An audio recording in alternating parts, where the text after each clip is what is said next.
ગણદેવી તાલુકાના વંકાલના વાણિયા તળાવ ફળિયા ખાતે આપણે ઉપસ્થિત છે। આજે 4 દિવસની જે શિબિર હતો એ શિબિરની પૂર્ણાવતિ કરવામાં આવી અને અહીંયા જે ગણેશ ડેકોરેટરના જે સંચાલક છે એમનો સાથ ને સહકાર ખૂબ જ વધારે રહ્યો, કારણ કે આ જે આયોજન કરવામાં આવ્યું હતું તેમના તરફથી કરવામાં આવ્યું હતું। સાથે સાથે જે ફળિયાના તમામ આયોજકોને સાથ સહકાર આપવા માટે જે સેવાભાવી લોકો હતા એમણે પણ આપણી સાથે મહેશભાઈ છે, સીધી એમની સાથે વાત કરીએ કે 4 દિવસથી આ જે કાર્યક્રમ કરવામાં આવ્યો કેવું લાગ્યું અને જે ફળિયાના જે લોકો છે એનો સાથ સહકાર કેવો રહ્યો? ખૂબ સુંદર મજાનું આયોજન અહીં કરવામાં આવ્યું અને આ આયોજનનો મુખ્ય હેતુ હોય તો દરેક વ્યક્તિના માટે આ યોગ રોગ ભગાડવા માટેનું પ્રથમ પગથિયું છે અને આ શિબિરમાં યોગ શિક્ષક હરેશભાઈ તથા આ વંકાલ ગામના તથા આજુબાજુના ગામના દરેક વ્યક્તિઓ અહીં ઉપસ્થિત રહીને અમને ખૂબ સહકાર આપ્યો છે અને આ યોગ કાયમ ને કાયમ માટે દરેક વ્યક્તિ પોતાના જીવનમાં ઉતારે, પોતાના જીવન સ્વાસ્થ્ય કરવા માટે સતત ને સતત કરતા રહે એવી આપ સૌને મારી નમ્ર વિનંતી કર્યા છે। એટલે હવે પછી બી દરેક ઘરમાં આ યોગ ગયા છે અને આ યોગ દરેક ઘરમાં થશે જ એવી અમને સંપૂર્ણ ખાતરી છે અને અમારી ખાતરી કદી નિષ્ફળ જતી જ નથી, સફળતાના પંખે આગળ વધતી હોય છે। એટલે દરેક ઘરમાં યોગ થશે, દરેક વ્યક્તિ કરશે અને એક યોગ કુટુંબ અમારા ગામમાં તૈયાર થશે। મહેશભાઈ કીધું છે કે આજના જે 4 દિવસે યોગનો જે શિબિર રાખવામાં આવ્યો તેને લઈને ગામના લોકો જે છે એમાં થોડીક જાગૃતતા આવી છે। હાલ અત્યારે આપણી સાથે બીજા પણ અહીંયાના ભાઈઓ છે, એમની સાથે પણ સીધી વાત કરવાનો પ્રયત્ન થાય। અરવિંદભાઈ, હવે આજનો આ જે 4 દિવસે કાર્યક્રમ રહ્યો એમાં ગામના લોકોનો કેટલો સાથ સહકાર અને ગામના લોકો જે યોગ કર્યા 4 દિવસ શું લાગે છે? તમે પણ કર્યા હશે, તમને કેવું લાગ્યું 4 દિવસમાં? ખાસ કરીને મને અને બધાને સુંદર લાગ્યું। એનું મુખ્ય પાસું છે આ નિઃશુલ્ક શિબિર છે, બાકી આજે મફતમાં કોઈ મળતું જ નથી અને આરોગ્ય માટે આજે બધાને આરોગ્યની તકલીફ છે, શરીરનું સ્વાસ્થ્ય સારું રહેવું જોઈએ તો જ માણસ બીજા સુખો ભોગવી શકે અને એને માટે આ સુંદર આયોજન કરવામાં આવ્યું હતું। આવા આયોજન વારંવાર થાય એવી અમે અપેક્ષા પણ રાખીએ છીએ ને પહેલે દિવસે માણસો ઉપસ્થિત થયા હતા તેના કરતાં દરરોજ માણસોની સંખ્યા વધતી ગઈ, એનો મતલબ એમ થાય કે આ બધાને ગમતું છે અને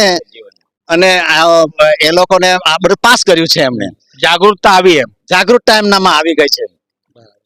એના સિવાય બીજું શું કેવું છે? કેમ કે અત્યારે 4 દિવસ દરમિયાન જે મહેશભાઈ તરફથી આ આયોજન કરવામાં આવ્યું એમાં તેમનો સાથ સહકાર ખૂબ જ રહ્યો, સાથે સાથે ગામના અને ફળિયાનો પણ સાથ સહકાર તરફથી વિવિધ આયુર્વેદિકના ઉપચારો પણ બતાવવા આવે। શું છે જીવનમાં ઉતારવા લાયક ખરા કે આજે માણસોનામાં બીમારી, ગંભીર બીમારીઓ પણ છે, ચામડીના રોગો છે, હૃદયના છે, પેનક્રિયાસ, એ બધા મોટા મોટા જે રોગો છે ને એ રોગો આમ ભાગતા જ નથી, કાયમી કેટલાક રોગો તો છે અને ખર્ચાળ પણ ખરા, પૈસા ડોક્ટરો બનાવી લે અને રોગ તો તેવાના તેવા જ રહે છે। જ્યારે આ યોગ એવી પદ્ધતિ છે કે એ ધીમે ધીમે પણ કાયમને માટે નાબૂદ થઈ જાય છે।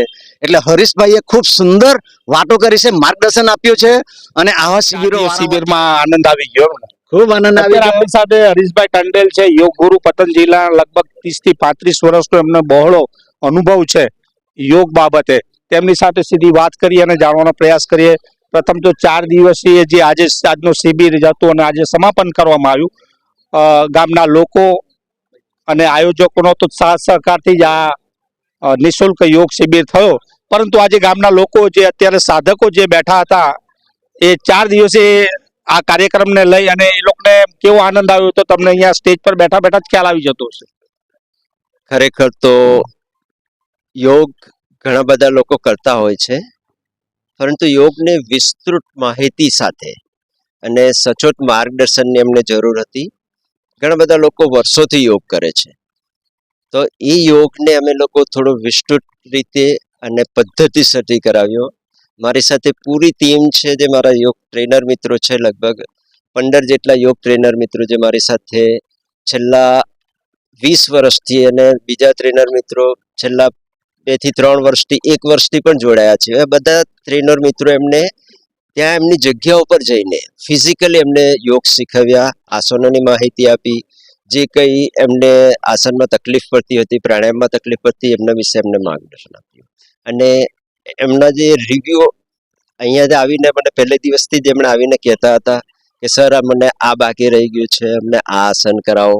એટલે એમની ઉત્સુકતા પણ ખૂબ સરસ હતી. એ જોઈને લાગે છે કે એમને ઘણો ફાયદો પીછા થયો. વગરનો અધૂરો લાગે છે, પણ એમની જે ટીમ છે એમનો ખૂબ જ સાથ સહકાર હોય છે, કારણ કે જ્યાં જ્યાં શિબિર કરતા હોય છે ત્યાં તેમની ટીમ હાજર હોય છે અને ફિઝિકલી બતાવે છે લોકોને જઈને કે કયા પ્રકારે તમે જે આસન સાચું કરો છો કે ખોટું કરો છો તે પણ તેઓને માર્ગદર્શન આપે છે. આ હતા ગણદેવી તાલુકાના વંકાલના છે. ખૂબ જ મોટી સંખ્યામાં લોકો આજે 4 દિવસીય શિબિરમાં હાજર રહ્યા અને તેમને ક્યાંક ને ક્યાંક અનુભવ પણ થયા હશે, કેમ કે યોગ જે છે એ એક આપણા જીવનનો ભાગ છે અને યોગ કરવાથી ઘણા બધા ફાયદાઓ થતા હોય છે અને તેમને આ 4 દિવસીય યોગ શિબિરમાં ઘણા બધા ફાયદા થશે અને આગળ એ પોતાના આ જે યોગ છે પોતાના જીવનમાં ખાસ કરીને યોગ ટ્રેનર માટે પણ આહવાન કરવામાં આવ્યું છે. વંકાલ હોય કે વંકાલના આજુબાજુના કોઈ પણ ફળિયા હોય ત્યાં કોઈ પણ પ્રકારના જો ટ્રેનર બનવાનું હોય તો સીધું યોગ ગુરુ એવા હરીશભાઈ ટંડેલનો પણ સંપર્ક કરવો, જેથી કરીને યોગનો પ્રસાર વધારે ઘરો સુધી, ફળિયા સુધી અને ગામ ટીમના એક યોગ ટ્રેનર છે એમની સાથે સીધી વાત કરીએ. શું કહેશો, આજ સુધીમાં તમે હરીશભાઈ સાથે કેટલા શિબિરમાં તમે ભાગ લીધો?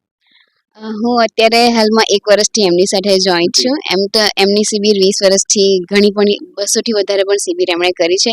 પણ જ્યારે હું હાલના સમયમાં એમની સાઈડે એમના શિબિરમાં જોઈન્ટ થઈ છું અને યોગ ટ્રેનર તરીકે અહીં એમની સાથે સેવા આપી રહી છું, તો મને એવું લાગે છે કે આ યોગ દ્વારા જે ઘરે અને દરેક ગામડામાં અને દરેક આપણો એક જિલ્લો કે રાષ્ટ્ર આપણે એક બનાવી શકીએ છીએ યોગ દ્વારા. જો યોગ કરીશું તો દરેક વ્યક્તિ હેલ્થ રહેશે, જે આપણને ઇનડાયરેક્ટલી આપણા રાષ્ટ્ર માટે પણ બેનિફિટ કરે છે. એટલે આપણે બધા યોગ કરીને એક રાષ્ટ્ર બનીએ અને રાષ્ટ્રને આ હેલ્ધી બનાવીએ. આ મોદી સાહેબનું છે ફિટ ઇન્ડિયાનું એક સપનું છે ને અભિયાન પણ ચલાવી રહ્યા છે, એનું સાકાર થવું જોઈએ. બીજા પણ ટ્રેનર છે, તમારે શું કેવું છે? કોન્ફિડન્સ હોવો જોઈએ. અલ્પાબેન બોલો. અલ્પાબેન શું કહેવા માંગે છે? એમ કે યોગ ટ્રેનર છે અને ક્લાસીસ લે છે 2 ટાઈમ, શું કહેશો? આપણા માનનીય વડાપ્રધાન શ્રી નરેન્દ્ર મોદીનું અત્યારે મેદસ્વીતા મુક્ત ભારતનું અભિયાન ચાલી રહ્યું છે. એટલે ઘરે સુધી યોગ પહોંચે અને લોકો સ્વસ્થ બને. લોકો સ્વસ્થ બનશે એટલે આપણો દેશ પણ સ્વસ્થ બનશે. એટલે આ એક દેશ માટેની પણ એક સેવા છે યોગ, અને દરેકે યોગ પોતાના જીવનમાં ઉતારવો જ જોઈએ. યોગથી થતા 2 ફાયદા જરા જણાવી દો. યોગથી સ્વસ્થ, આપણું શરીર તો સ્વસ્થ રહે જ છે, પણ શરીરની સાથે સાથે મન, જે મેન્ટલ હેલ્થ પણ સારી થાય છે એનાથી, અને શારીરિક તો સારું થાય જ છે અને ઘણા બધા રોગો પણ એનાથી સારા થાય છે. જે ચોક્કસ મન છે, મન યોગ સાથે મન સંકળાયેલું છે. ક્યાંક ને ક્યાંક મન શાંત હોય તો તમામ પ્રકારના વિકારો હોય કે પછી તમામ પ્રકારના જે શરીરના રોગો દૂર થતા હોય છે. મન ઉપર યોગ મન પર કંટ્રોલ કરે છે. એટલે યોગ કરવાથી આપણું મન જે છે મન ચંચળ હોય છે, પરંતુ યોગ કરવાથી શાંત પડે છે. શાંત પડતાની સાથે સાથે જ આપણી જે બ્રહ્માંડમાંથી જે ઉર્જાઓ આવે છે ને, એ ઉર્જાઓ આપણને સીધી મળે છે અને તેના અનેક ફાયદાઓ પણ થાય છે. શિબિર હતો તેમાં એ લોકોએ પણ લાભ લીધો હતો અને એમને પણ ભાગ લીધો હતો અને આ જ પ્રકારના જે શિબિરો કરતા છે અને ફ્રી નિઃશુલ્ક શિબિર કરી રહ્યા છે. અને સવારમાં ઉઠીને, જો કે આપણને તો મન ના થતું હોય, પરંતુ યોગ ગુરુ જે છે એ ક્યાંક ને ક્યાંક લોકોનું જે સ્વાસ્થ્ય સારું રહે એને લઈ અને તેઓ હંમેશા પ્રતિબદ્ધ હોય છે અને આ જ પ્રકારની તેમની કામગીરી ખૂબ જ સરાહનીય છે. નવસારી જિલ્લાના યોગ પતંજલિના નવસારી જિલ્લો તેઓને હેન્ડલ કરી રહ્યા છે અને હાલ તો અત્યારે આ જે શિયાળાની શરૂઆત થતાની સાથે જ યોગ ગુરુ ક્યાંક ને ક્યાંક કોઈ ને કોઈ ગામમાં આ પ્રકારના નિઃશુલ્ક શિબિરો લગાવે છે અને અમને પણ ઉત્સાહભેર એમના જે શિબિરો છે એનું કવરેજ કરવાનું પણ મન થાય છે, કારણ કે નિઃશુલ્ક જો એ સેવા આપી રહ્યા હોય તો આપણે પણ એમના જે શિબિરો છે એ દર્શકોના માધ્યમે અને દર્શકો સુધી પહોંચાડીએ, જેથી કરીને બીજા બધા ગામના લોકો પણ એમને બોલાવે કે ભાઈ અમારા ગામમાં પણ આવો અને નિઃશુલ્ક કરો, જેથી ગામના લોકોનું જે તંદુરસ્તી પણ સુધરે અને આરોગ્ય પણ સુધરે અને યોગ કરવાથી તેમનું મન પણ જે ચંચળ હોય છે મન પણ શાંત. બીજા પણ યોગ ટ્રેનર અનિતાબેન આપણી સાથે છે, તેમની સાથે પણ વાત કરીએ. શું કહેશો બેન? મારે યોગ માટે ફક્ત એક જ વાત કહેવી છે, જેનો યોગ હોય તે જ યોગ કરે, જેનો યોગ આવે તે જ યોગ કરે. એટલે એના માટે પણ યોગ, આ તો જ્યોતિષની શાસ્ત્રની સાથે જોડાઈ ગઈ. Thank you. આ પણ કીધું કે જેનો યોગ હોય એ જ યોગ. કાર્તિકભાઈ છે, એ પણ ટ્રેનર જ છે અને એમના ટીમના એક અમૂલ્ય અંગ કહી શકાય એવા કાર્તિકભાઈ શું કહેશો? योग करके खाली शारीरिक और मानसिक विकास होता है वो नहीं, योग करके हम आध्यात्मिक विकास भी कर सकते हैं और परमात्मा ने हमको उतना ही शक्ति दे दिया, हम योग करके परमात्मा को भी कितने प्राप्त सालों कर से आप सकते योग कर रहे हैं? हैं। हम 10 साल से 10 साल में आपको कोई कितना फायदा, कैसा कैसा क्या क्या फायदा हुआ हमको जीवन में? मानसिक शांति, टेंशन वेंशन वगैरह कुछ?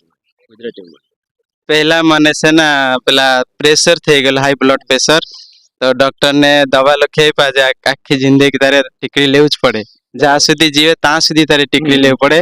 પછી હાઈ કોલેસ્ટ્રોલ, સુગાર, પછી બોર્ડર પર થઈ ગયેલું, બહુ બધું ટીકડી લખી આપેલું.